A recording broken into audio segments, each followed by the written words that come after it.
আসসালামু আলাইকুম। সম্মানিত সুপ্রিয় শ্রোতা মণ্ডলী, আসসালামু আলাইকুম। দেশ ও দেশের বাইরে থেকে যারা আমাদের ইউটিউব চ্যানেলটি দেখতেছেন তাদের সবাইকে আন্তরিক প্রীতি ও শুভেচ্ছা জানিয়ে শুরু করতেছি আজকের ভিডিও।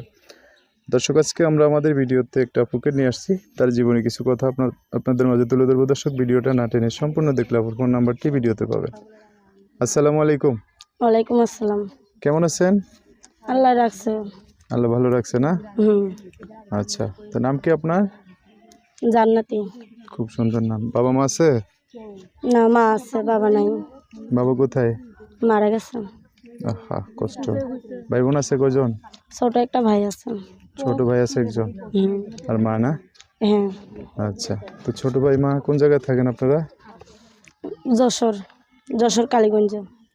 আপনার বাড়ি যশোর কালীগঞ্জে? হুম। থাকেন কোন জায়গায়? থাকি যশোরে। ও, পড়াশোনা করছেন? না। আহা, কষ্টের কপাল। বয়স কত চলতেছে?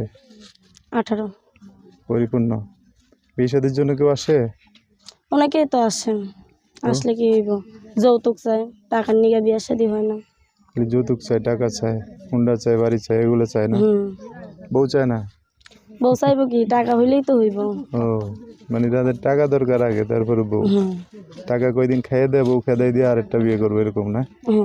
ওদের কাছে তো বিয়ে বসা যাবো না, ভালো মানুষদের কাছে বিয়ে বসা দিয়ে বসতে হবো।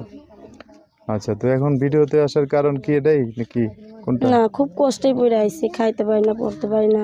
মার্ডারালি অনেক সমস্যার মধ্যে আছি, ছোট ভাইটারে লেখাপড়া করাইতে পারি না। এমনি গাইছি।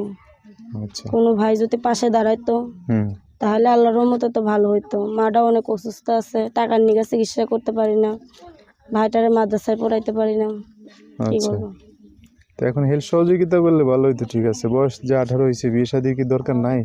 অবশ্যই আছে, না থাকলে তো বিয়ে শাদী তো হবে না। তো কি করলে বিয়ে শাদী করবেন? কে শাদী? আমার মার যদি পাশে থাকে, আমার এসে পাশে থাকে, আমার ছোট্ট একটা ভাই আছে, তার যদি দায়িত্ব নিতে পারে, এইরকম ধরনের যদি মানুষ পাইতাম, তা আল্লাহর রহমতে বিয়ে শাদী বসতাম। আর দায়িত্ব না নিলে বিয়ে বসতেন না? অবশ্যই দায়িত্ব না নিলে কেমন করে বিয়ে হইব? আমি তো খুব কষ্টের মধ্যে পুরো প্রতিবেদন আইছি। একজন মানুষ আপনার বিয়ে করে 3 জনের দায়িত্ব কেউ নিব? অবশ্যই না নিতে পারলে তার একটা তো উসিলা করে দিতে হইব। এটা করতে পারে যে আপনার বিয়ে শাদী করে নিল, তাদেরকে একটু দেখাশোনা করলো।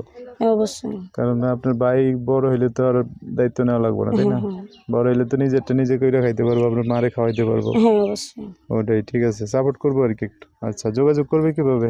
মোবাইল নাম্বার আছে? নাম্বার বলতে পারবেন? না, বলতে পারি না। তা আমি বলে দিতাম। হ্যাঁ। আচ্ছা, আমি বলে দিচ্ছি, আমার সাথে একটু বলেন। হ্যাঁ, আচ্ছা। 016 016 20 20 76 76 02 02 77। 77। দর্শক, নাম্বারটা আমি আরেকবার বলে দিচ্ছি, 01620760277। এই নাম্বারটা সুন্দর করে আমি স্ক্রিনে লিখে দেবো, সেখান থেকে নিয়ে আপুটার সাথে কথা বলে বিস্তারিত সব জানতে পারবে। তো আপনার সাথে ফোন দিয়ে কোনো ভাই কোনো কথা জানতে চাইলে তাদের সাথে ভালো করে কথা বলেন। হ্যাঁ, আচ্ছা। সো দর্শক, আজকের ভিডিও পর্যন্তই। দেখা হবে নতুন কোনো ভিডিওতে। সবাই ভালো থাকবেন, সুস্থ থাকবেন, সুন্দর থাকবেন। আল্লাহ হাফেজ, আসসালামু আলাইকুম।